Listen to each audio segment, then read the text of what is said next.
you're going to go get a loan and all that money will go to, and what you'll then do, we call this the Morby Method. What do you got, Tyler? Good morning. Bro, is that a new Bash Brothers hat? This is a new Bash Brothers hat. I freaking love it. What do you got for me? So it's in Ohio. The numbers are 260. He's going to get 180,000 down. And then we want to go in and renovate it with no money out of our pocket. Is that possible? Yes, it's possible. But the place you have to get that money is from the seller. Okay. What if he doesn't have the money? Well, how would he not have the money when you gave him $160,000 down? Because 90 is going towards a mortgage and then 90 is going towards a new house. Okay, so what's your exit strategy?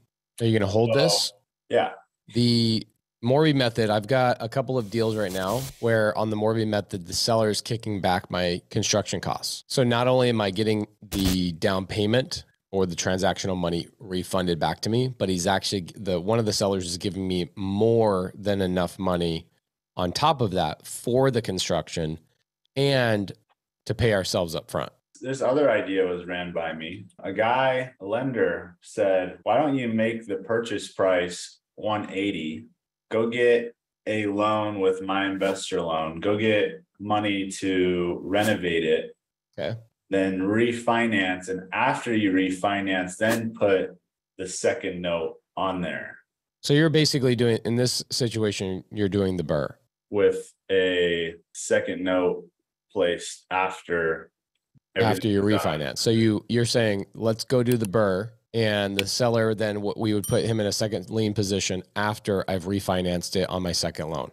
But then because they're going to make the purchase price 180 instead of 260, I just want to make sure that he knows he's secured somehow. So you've got a seller that you're buying a property from for $260,000. We call this the Morby Method, meaning the seller is like, yeah, I'm fine with seller financing the property to you, but only a very small portion.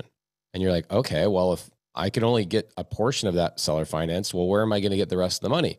Well, we use a company called MyInvestorLoan. Other people have used other companies successfully. I'm doing a deal. I sponsored another student on a different lender. I can't remember the name, but you are going to go get a DSCR loan from myinvestorloan.com. MyInvestorLoan is going to give you a loan for, have you guys gotten a quote from them yet or not yet? Yeah.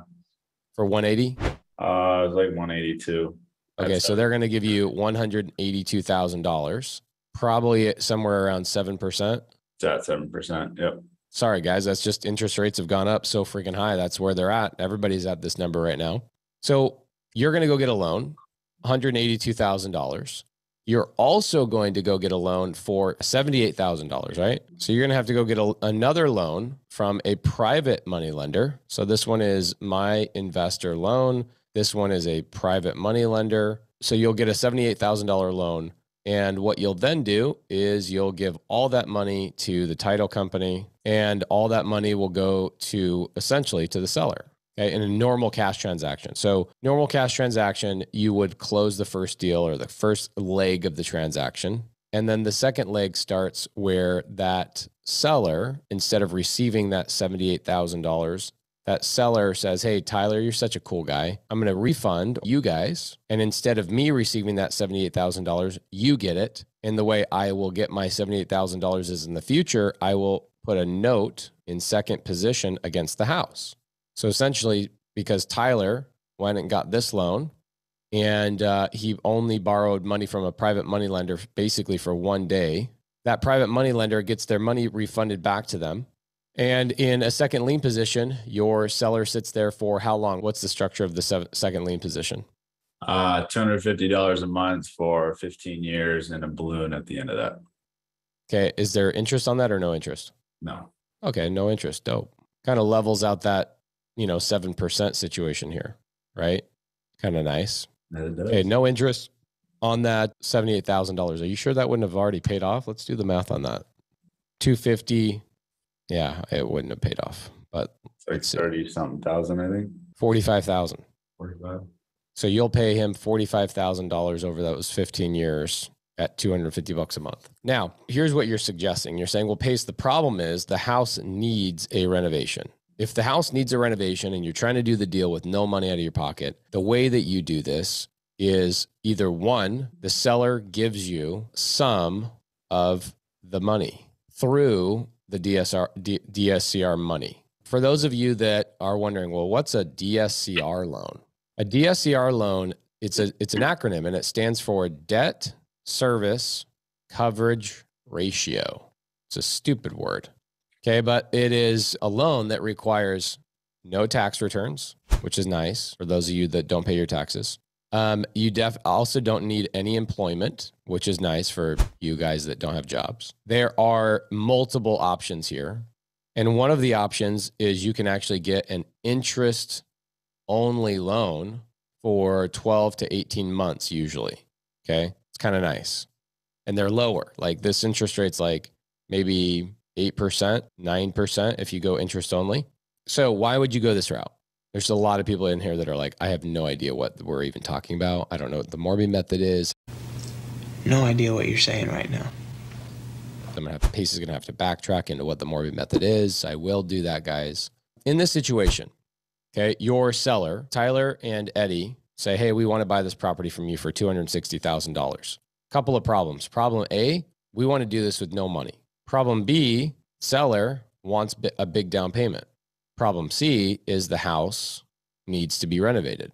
Okay, and that's a problem. And you guys, again, keep going back here because you're with me. A year and a half ago, you wouldn't have even thought most of this was possible. You thought you'd have to go get all the money and borrow money and do all that kind of stuff, okay? On the deals that I've done, Morby Method, where I need money for renovation, I get my money from, one, a DSCR lender. Okay, the one I use is MyInvestorLoan.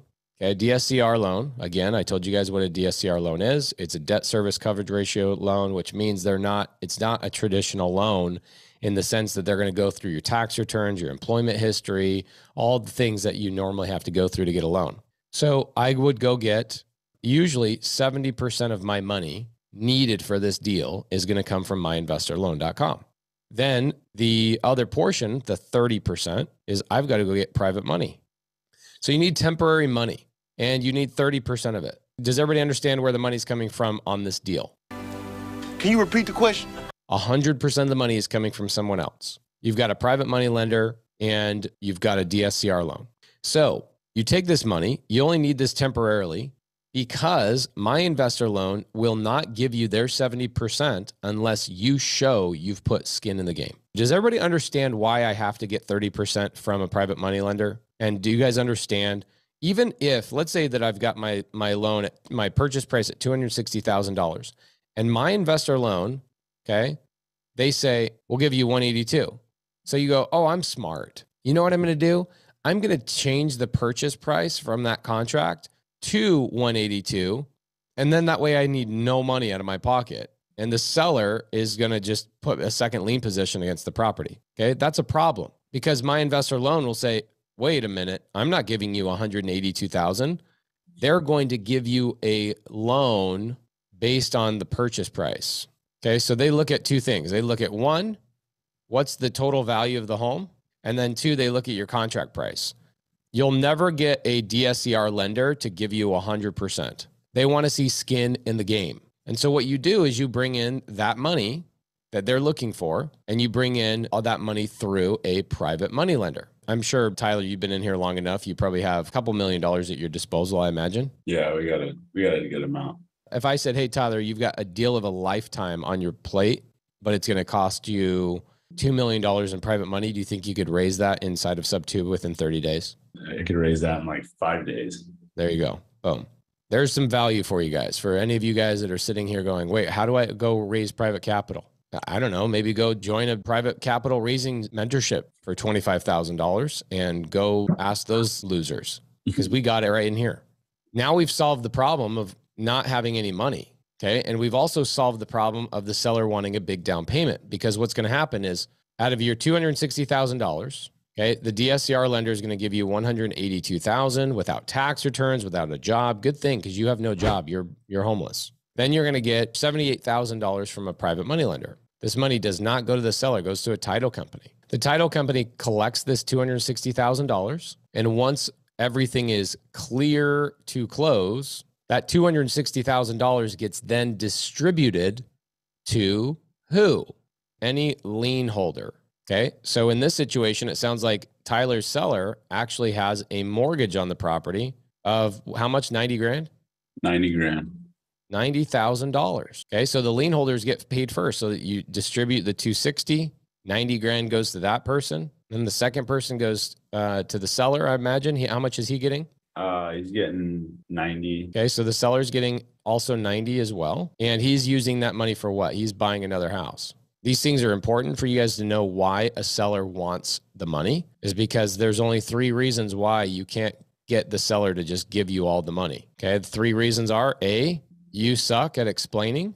Okay. You need to get more into the daily dial, the nightly dial, come into my Zooms more. B, the seller needs the money right now. Okay. The seller's needy. And then C, the seller has no motivation. So why is the reason that this seller needs that $90,000 and he won't kick that back to Tyler? It's because he's needy. He needs something. He's buying another house and he's putting $90,000 as a down payment on that other house. This is where the money's getting distributed. Now, whatever's left over goes to what? Who's the third person the money goes to? It goes to your private money lender. Remember, you guys borrowed $78,000 from the private money lender? The private money lender gets their money back because the first leg of the transaction is completed. Now, because the seller, I don't know who this private money lender is. I imagine it's going to be a Subto student. Wow. My whole setup down here is just so amazing right now. It's probably a Subto student, I imagine. But that Subto student's going to get their $78,000 back, which is great. But that means the seller did not receive that $78,000. That means that the seller is going to say, hey, I will let you give that $78,000 that was supposed to go to me. I'll let you send that to your private money lender and reimburse them. So Tyler and Eddie, the Bash brothers, Tyler and Eddie are into this deal 0 out of pocket. Okay. So now they have 2 payments. They have one payment to their DSCR loan. Okay. MyInvestorLoan.com. And they have a second payment. We've already established what this payment was way up here. So Kiambu is going to say, wait, why is it $250? Now they've got a payment. Now they own it. The problem is, need to do a renovation, right? We talked about this. This is not solved. So the house needs a renovation, and Tyler and Eddie, just like me, they pretend like they're broke all the time to make sure that things are structured to a point where they have no money out of pocket. Now what they're going to do is they've completed the first leg of the transaction. They now own the property and they're into it, $0 out of their pocket, 0.0.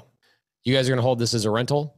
Airbnb, love it. So now they've got an Airbnb, Morby Method strategy with no money out of their pocket. The problem is it's not renovated, and they probably want to get some furniture in there. Do you know what the renovation is going to be? Probably 50. Would you say 50 as like really it's 50, or you think it's 50? Because just so you know, I've done 7,000 renovations in my life, more. And I had a project that we thought it was going to cost 50,000. How much do you guys think we spent? $150,000. You know why? Because it was everything you could imagine went wrong. The thing that cost the $150,000, the biggest problem with it was probably $40,000 in hard money costs, because we sat there for 5 months waiting for the city of Mesa to give us a permit. And it just kept racking up. And so we sat there, and every time I drove by the house, oh my gosh, we were going to flip it. We planned on making like $80,000, $90,000 flipping it. But you know what I'm doing with it now? Because if I was planning on making $80,000, $90,000 flipping it in January, it was supposed to hit the market when we originally bought it. Here we are now, August. City was our biggest problem. City's so backed up, it's ridiculous. So now what am I going to do on that deal, Tyler? Refinance it. I'm just going to do the BRRRR strategy. Pull our money out, have a high interest rate, hold it for a couple of years. There ain't no way I'm losing money on that deal. Now, Tyler, you now have to do a BRRRR deal. Okay, so what I would do is, instead of getting that money refunded back to your private money lender, I would have that money come back to you. Okay, because you've already got the private money lender. All right. And then what I would do is I would do the BRRRR strategy. The problem is, here is your problem. If the property's ARV, is the house worth 260, or what's the house worth? What's the ARV? Probably 300? Yeah. Okay. You're going to have a challenge here, brother. There's not enough margin there. Well, there was a property actually that was there's not very many comps, but there was one that sold for 350. That was Decked out. no, it was 400 square feet smaller. So why would it be? Why would you have an ARV of 300 when you had one that was smaller for 350? I'd say it's closer to 350. Okay. So what I would do is I would get a quote on this. Okay. I would tell MyInvestorLoan what your purpose is. So tell them that you're doing the BRRRR because they're going to be giving you two different loans. At 300, this is not a deal. I wouldn't do it.